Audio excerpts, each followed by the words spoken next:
दोस्तों नमस्कार। आप सभी का एक बार फिर स्वागत है हमारे इस नए वीडियो पे।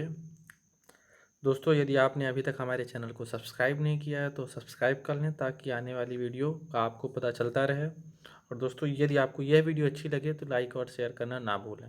दोस्तों आज हम आगे की टॉपिक की बात करें तो एग्जाम्पल नंबर 2 की बात कर रहे हैं। एग्जाम्पल नंबर 1 मैंने पिछले वीडियो पे बता दिया है। तो एग्जाम्पल नंबर 2 कहता क्या है दोस्तों, यहाँ पे डायग्राम दी। मैं क्वेश्चन क्यों दिखा रहा हूँ बुक से, क्योंकि इसमें बोला गया है कि देखना है तो इसलिए मैं बुक से ही दिखा रहा हूँ। मैं लिखा भी हूँ पर आप देखें। कहता क्या है, एक बिजली मिस्त्री को एक 5 मीटर ऊंचे खंभे पर आ गई खराबी की मरम्मत करनी है। जो बिजली मिस्त्री है उसको खंभे की तार या वायर में खराबी आ गई है, उसकी मरम्मत करनी है। तो मरम्मत का काम करने के लिए उसे खंभे के शिखर से, जो खंभे की लंबाई है उस शिखर से 1.3 मीटर नीचे एक बिंदु तक पहुंचता है। मतलब जो खंभे की टोटल लंबाई है कितनी है, 5 मीटर है, उससे 1.3 मीटर नीचे की बिंदु तक वो पहुंच जाता है। यहाँ तक अब ये लिखा हुआ है, देखिए आकृति 9.5 में। देखो आकृति 9.5 दोस्तों यही वाली है। तो ये आप आकृति देख सकते हो, डायग्राम बना हुआ है कुछ। यहाँ तक पहुँचने के लिए प्रयुक्त सीढ़ी की लंबाई कितनी होनी चाहिए। मतलब ये जो सीढ़ी है दोस्तों, इसकी लंबाई क्या होनी चाहिए हमें ये नहीं पता अभी, ये पता करना है हमें कितनी होनी चाहिए, जिससे कि 36 से 60 अंश के कोण से झुकने पर। अब यहाँ पे ना आपको उन्नयन बोला है दोस्तों, ना अवनमन बोला है। तो आप कैसे समझोगे कि उन्नयन बनेगा या अवनमन बोलेगा। दोस्तों बोल रहा है 36 से मतलब धरातल से। अब धरातल से मतलब नीचे से ऊपर की ओर, तो मतलब उन्नयन कोण। उन्नयन कोण कितने का है दोस्तों, 60 अंश के कोण से झुकाने पर वह अपेक्षित स्थिति से, मतलब कोई सीढ़ी मान लो ये वाली सीढ़ी सीधी है, अब इसको हमें 60 अंश झुकाना है। इतना झुका दिए, ठीक, ये झुक गई, अपेक्षित स्थिति तक पहुंच जाए। मतलब जो स्थिति 1.3 मीटर वहां तक वो पहुंच जाए नीचे तक। और यह भी बताइए कि खंभे का पाद बिंदु, पाद बिंदु मतलब छोर ये वाला, तथा सीढ़ी के पाद बिंदु मतलब ये वाला, इन दोनों की दूरी कितनी है हमें ये भी बताना है। हमें क्या क्या बताना है दोस्तों, सीढ़ी की लंबाई बतानी है और इसकी भी लंबाई हमें ज्ञात करनी है कि क्या होगी। और यहाँ पे एक निष्कर्ष दिया है, यहाँ आप अंडर रूट बराबर 1.73 ले सकते हैं। दोस्तों उम्मीद है कि आप लोगों ने क्वेश्चन देख लिया होगा और पढ़ भी लिया होगा अच्छे से। जिनके पास बुक है वो तो बुक पे ही देख सकते हैं, यदि जिन्हीं के पास बुक नहीं है तो वो रिवाइंड करके स्क्रीनशॉट ले सकते हैं। क्वेश्चन क्या था मैंने बाकी क्वेश्चन यहाँ पे भी लिखा है। तो दोस्तों 220 में हिंदी की बुक में मिल जाएगा, 198 199 के बीच में इंग्लिश की बुक में आपको मिल जाएगी ये क्वेश्चन। एग्जाम्पल नंबर 2 दोस्तों आपने डायग्राम भी देखा होगा, तो मैं आपको यहाँ पे समझा रहा हूँ कैसे मैं बनाऊँगा। आपको सिर्फ 9 चैप्टर पढ़ रहे हो तो आप शब्दों पे जाओ बस। शब्द यदि आपने पकड़ लिए, क्वेश्चन कह क्या रहा है तो आपसे क्वेश्चन बन जाएगा। क्वेश्चन कोई हार्ड नहीं है, ठीक। दोस्तों ये बोलता है एक बिजली मिस्त्री को एक 5 मीटर ऊंचे खंभे, मतलब एक जो खंभा है, अब इधर डायग्राम की ओर हम आए हैं यदि, ये जो खंभा है दोस्तों ये कितने मीटर का है, 5 मीटर का।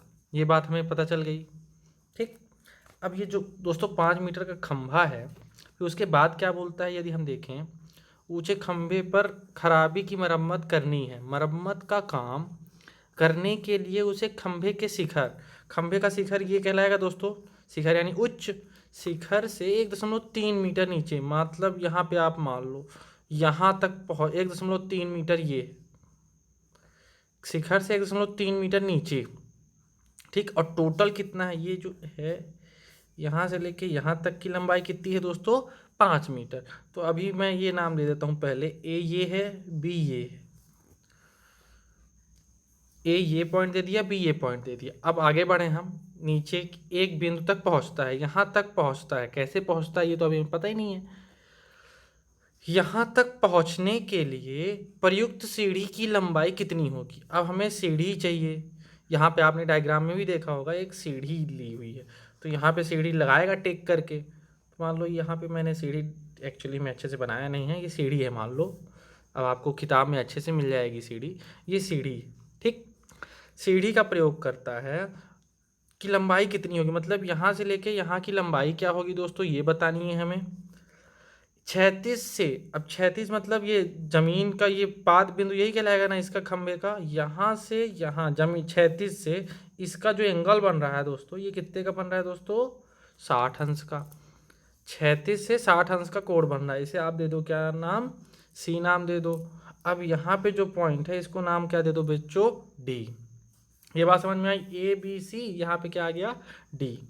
अब आगे बढ़ेंगे। यदि 60 अंश कोण झुकाने पर वह अपेक्षित स्थिति तक पहुंच जाता है, मतलब जहां हमें यहाँ पहुंचना है ना, तो यहाँ 60 अंश जब झुकाते हैं तो पहुंच जाता है। और यह भी बताइए कि खंभे का पाद बिंदु से, खंभे का पाद बिंदु मतलब अंतिम बिंदु, अंतिम छोर, कितनी दूरी पर सीढ़ी के पाद बिंदु, सीढ़ी का पाद बिंदु मतलब अंतिम छोर, यहाँ से लेके यहाँ की दूरी क्या होगी, हमें ये भी बताना है दोस्तों। अब हमें क्या क्या गिवन है, हमें खंभे की पूरी लंबाई पता है। अब आप हिंदी में यहाँ पे लिख सकते हो, माना ए बी जो है वो खंभा है, ठीक, तथा बी डी जो है उसकी लंबाई है। ये आप अपने शब्दों में लिखें तो ज़्यादा बेहतर होगा। अब मैं यहाँ पे डायरेक्टली सॉल्व कर रहा हूँ आपको। दोस्तों मुझे 5 मीटर ए से लेके बी तक पता है। अब मुझे एक ट्रायंगल दिख रहा है जो कि क्या है, डी सी बी है। तो हमें इसकी यदि डिस्टेंस चाहिए तो हमें क्या करना होगा दोस्तों, हम इसको माइनस कर दें इससे तो मिल जाएगा क्या, हमें क्या चाहिए, डी बी चाहिए ना।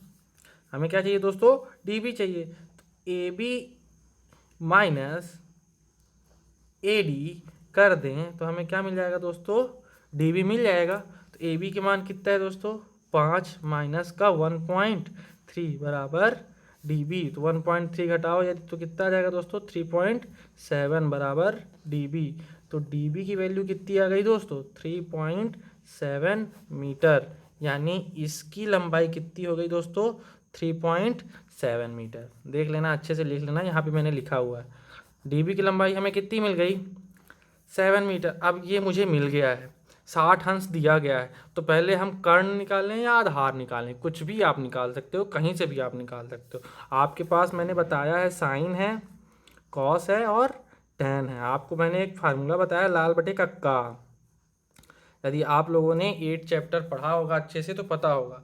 तो साइन के लिए लंब बटे कर्ण, इसके लिए क्या हो जाएगा, आधार बटे कर्ण, और इसके लिए क्या हो जाएगा, लंब बटे आधार। तो देखो दोस्तों, हमें लंब पता है, एंगल पता है, हमें कर्ण निकालना है। तो यहाँ पे हम क्या लगा दें, साइन। तो ट्रायंगल डी सी बी में, ट्रायंगल डी सी बी में, तो डी सी बी में यदि हम देखें तो हम क्या लगा रहे हैं दोस्तों, साइन थीटा बराबर क्या होता है, लंब बटे कर्ण। तो साइन थीटा की वैल्यू कितनी है दोस्तों, 60 डिग्री। लंब क्या है दोस्तों, डी से लेके बी तक लंब है डी बी, बटे कर्ण क्या है, डी से लेके सी तक है डी सी। तो डी बी की वैल्यू दी गई है, कितनी है दोस्तों, 3.7 अपॉन डी सी की वैल्यू कितनी दी गई है, नहीं दी गई है, तो डी सी निकालनी है हमें। तो साइन 60 की वैल्यू आप लोग बता सकते हैं दोस्तों कितनी होती है। आप लोग यदि याद किए हों तो √3/2, 3.7 अपॉन का डी सी। अब डी सी की वैल्यू चाहिए हमें, तो डी सी बराबर क्या हो जाएगा दोस्तों, 3.7 इंटू 2। अब √3 को क्वेश्चन ने बोला है कि आप क्या ले सकते हो, 1.73 ले सकते हो। तो आपको लेना हो तो आप ले सकते हो 1.73। यहाँ पे √3 की मैंने क्या लग दिया, ये 2 इधर चला जाएगा, ये √3 इधर चला जाएगा, डीसी इधर, क्रॉस मल्टीप्लिकेशन कर दिए हैं हम। तो यहाँ पे यदि आप इसको सॉल्व करोगे दोस्तों तो कितना आएगा, 4.28 अप्रॉक्स, लगभग केस कितना आएगा दोस्तों, 4.28। तो डीसी की वैल्यू आ गई 4.28 मीटर। तो मतलब हमें क्या मिल गया, इसकी वैल्यू मिल गई, कितनी आ गई दोस्तों, 4.28। अब हमें क्या चाहिए, बीसी चाहिए ना।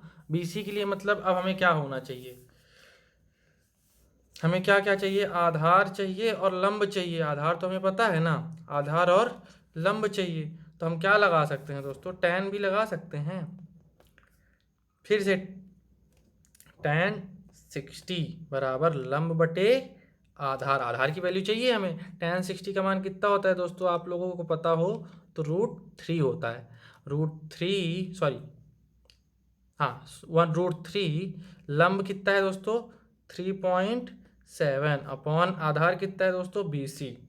तो BC की वैल्यू यदि तो दोस्तों अब हमें क्या चाहिए, BC की वैल्यू चाहिए। तो BC को आप इधर ले जाओ, √3 को आप इधर लाओ, तो क्या आ जाएगा दोस्तों, 3.7/√3 आएगा। अब √3 की वैल्यू यहाँ भी आप रख सकते हो, 3.7/1.73। तो यदि आप इसको सॉल्व करते हो दोस्तों तो कितना आ जाएगा, 2.14। यानी BC की वैल्यू कितनी आ गई दोस्तों, 2.14 मीटर। अब देखो हमने दोस्तों, मैंने हिंदी नहीं बताई है, तो आप 10th वाले जो भी बच्चे हैं वो हिंदी ज़रूर लिखेंगे, क्योंकि आप अगर पेपर में लिखने जाते हो तो पेपर में आपको उसी के मार्क्स मिलते हैं। ये सॉल्यूशन मुझे इसलिए बताना था क्योंकि हिंदी में बताऊंगा तो वीडियो ज़्यादा लंबा बन जाएगा, कि एक एक चीज़ें मैं लिखाऊँ कि माना ए भी एक खंभा है तथा सीढ़ी की वो DC मैंने माना है, उसका 19 कोण 60 अंश है। यही सब आपको लिखना है, तो आप खुद लिख सकते हैं, अपने शब्दों में लिखें, ज़्यादा बेहतर होगा।